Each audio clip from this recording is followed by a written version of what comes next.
semuanya. Baik, Bu. Bagaimana kabarnya hari ini? Baik, Bu. Sebelum bisa memulai pembelajaran kita hari ini, boleh lihat dulu di screen kepadanya apakah ada sofa atau tidak. Jika ada, boleh silakan dibuang dulu ya agar tidak mengganggu kenyamanan kita belajar hari ini. Baiklah, silakan untuk ketua kelas boleh dipimpin berdoa terlebih dahulu. Kita berikan terima kasih buat kesempatannya. Jadi sebelum kita mulai pelajaran ada kita berdoa. Berdoa mulai. Doa selesai.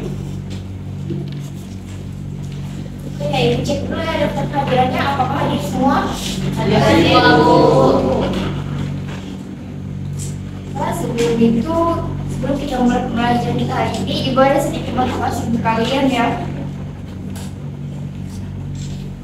Motivasinya tuh gini. Jika kamu memiliki mimpi, maka kamu tak boleh menyerah apapun yang terjadi. Kamu tidak bisa sukses jika tidak gagal. Jackson dari The Seven. Maksudnya itu gini. Dalam mengejar mimpi pasti ada yang namanya kegagalan. Tidak mungkin langsung sukses gitu aja kan.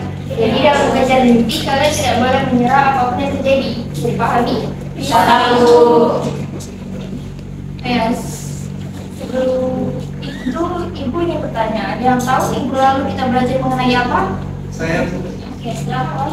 minggu lalu kita belajar mengenai APBN. Oke, benar sekali ya Wahyu. Minggu lalu itu kita belajar mengenai APBN. Dan hari ini kita akan belajar mengenai APBD. Oke, sebelum Ibu menerangkan mengenai APBD, Ibu akan menjelaskan terlebih dahulu tujuan pembelajaran kita hari ini. Adapun tujuan pembelajaran kita ialah yang pertama, mampu memahami konsep dan tujuan dari APBD. Yang kedua ialah mampu mengidentifikasi berbagai komponen APBD. Sebelum itu, Ibu ingin bertanya terlebih dahulu. Ada yang tahu apa perbedaan dari APBN dan APBD? Saya Bu. Oke, silakan Dimas. APBN adalah rencana keuangan tahunan pemerintahan negara yang disetujui oleh Dewan Perwakilan Rakyat. Sedangkan APBD adalah rencana keuangan tahunan pemerintah daerah di Indonesia yang disetujui oleh Dewan Perwakilan Rakyat daerah. Oke, benar sekali ya, seperti yang dikatakan oleh Dimas. Jadi, APBD itu adalah rencana keuangan tahunan pemerintahan daerah yang dibahas dan disetujui oleh pemerintah daerah dan DPRD serta ditetapkan dengan peraturan daerah. Selanjutnya kita akan belajar mengenai tujuan APBD. Adapun dari tujuan APBD itu sendiri ialah yang pertama, membantu pemerintah daerah mencapai tujuan fiskal. Dan yang kedua ialah meningkatkan pengaturan atau juga koordinasi tiap bagian yang berada di lingkungan pemerintah daerah. Dan yang ketiga ialah menciptakan efisiensi terhadap penyediaan barang dan jasa. Dan yang terakhir ialah menciptakan prioritas belanja pemerintah daerah. Nah, di sini sudah ada dua gambar ya. Yang pertama itu mengenai PDHM dan yang kedua itu mengenai samsat atau tempat membayar pajak kendaraan bermotor. Ada yang tahu apa kaitan dari PDHM dan samsat dalam APBD? Oke, silakan Atika. PDAM dan samsat memiliki hubungan dengan APBD karena mereka merupakan salah satu sumber pendapatan daerah. PDAM menjadi sumber pendapatan daerah melalui penjualan air minum, sementara samsat menjadi sumber pendapatan daerah melalui pembayaran pajak kendaraan bermotor dan perusahaan STNK tahunan. Ya benar ya, seperti yang dikatakan oleh Atika. Jadi jika pemerintah daerah dapat menggunakan pendapatan dari PDAM dan samsat untuk mengisi APBD dan mendukung pengeluaran daerah. Nah, lalu ada yang tahu PDAM dan samsat itu termasuk ke dalam komponen apa? Ada yang tahu? Oke, silakan Amanda. Dalam APBD, PDAM dan samsat termasuk dalam komponen pendapatan daerah. Nah, pendapatan daerah dapat berasal dari berbagai sumber seperti pajak, retribusi, dan lain-lain. Nah, dalam hal ini, PDAM dan samsat merupakan sumber pendapatan daerah yang diperoleh dari jasa penyediaan air minum dan pajak kendaraan bermotor. Ya, terima kasih ya. Benar sekali seperti yang dikatakan oleh Amanda. Jika PDAM dan samsat itu termasuk ke dalam komponen pendapatan asli daerah.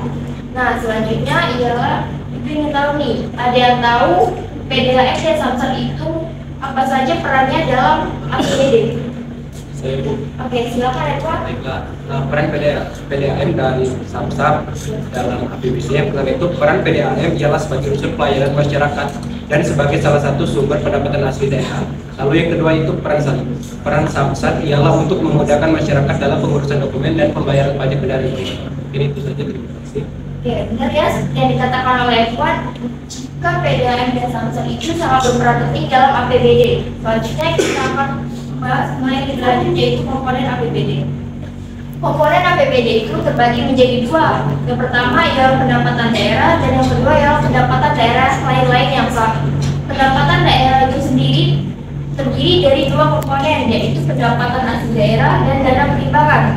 Pendapatan asli daerah meliputi yang pertama ialah pajak daerah, seperti pajak bumi bangunan, pajak penghasilan, pajak cukai, dan lain-lain. Selanjutnya ada retribusi daerah, di mana retribusi daerah itu ialah tempat perizinan mendirikan usaha, tempat parkir, tempat rekreasi, dan lain-lain.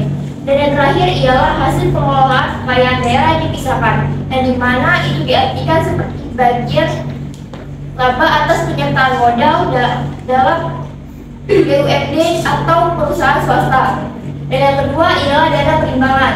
Yang pertama itu ada dana bagi hasil pajak, yaitu seperti pajak cukai hasil bakau. Dan yang selanjutnya itu adalah bagi hasil bukan pajak. Bagi hasil bukan pajak itu ialah yang meliputi dari sumber daya alam seperti kehutanan, mineral, batu bara, minyak bumi, dan lain-lain. Selanjutnya ialah dana alokasi umum. Dana alokasi umum itu ialah dana yang bersumber dari pendapatan APBN yang dialokasikan dalam bentuk blok grant, yaitu penggunaannya sepenuhnya diserahkan kepada daerah. Dan yang terakhir ialah dana alokasi khusus. Dana alokasi khusus itu seperti pendidikan, kesehatan, dan lain-lain.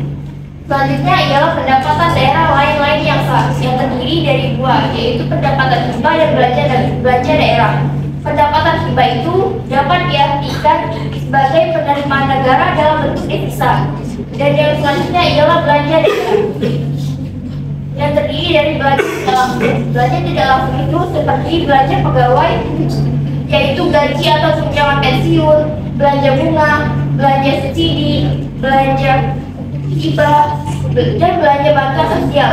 Dan terakhir ialah belanja langsung. Belanja langsung itu seperti belanja pegawai, yaitu pegawai PNS atau non PNS, uang lembur, pelatihan, belanja khusus, dan lain-lain. Oke, baiklah. Sebelum Ibu menutup pembelajaran kita hari ini, ada yang bisa membantu Ibu menyimpulkan pembelajaran kita hari ini? Oke, silakan Amina. Jadi kesimpulan dari pembelajaran kita hari ini ialah kita belajar mengenai pengertian APBD, yang dimana APBD itu adalah rencana keuangan tahunan pemerintahan daerah yang dibahas dan disetujui oleh pemerintahan daerah dan DPRD, serta ditetapkan dengan peraturan daerah. Adapun tujuan dari APBD itu ada 5, dan selanjutnya ada juga komponen APBD yang terdiri dari 2 komponen, yaitu pendapatan daerah dan pendapatan daerah lain-lain yang sah. Itu saja, terima kasih. Ya, terima kasih Amina sudah membantu Ibu untuk penyimpulannya. Oh iya, di sini Ibu ada tugas untuk kalian kerjakan ya, agar kalian mau belajar di rumah.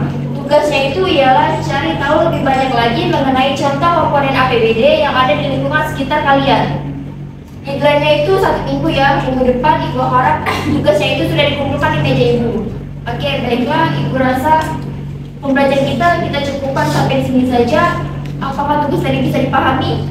Oke. Baiklah, kita cukup sampai sini.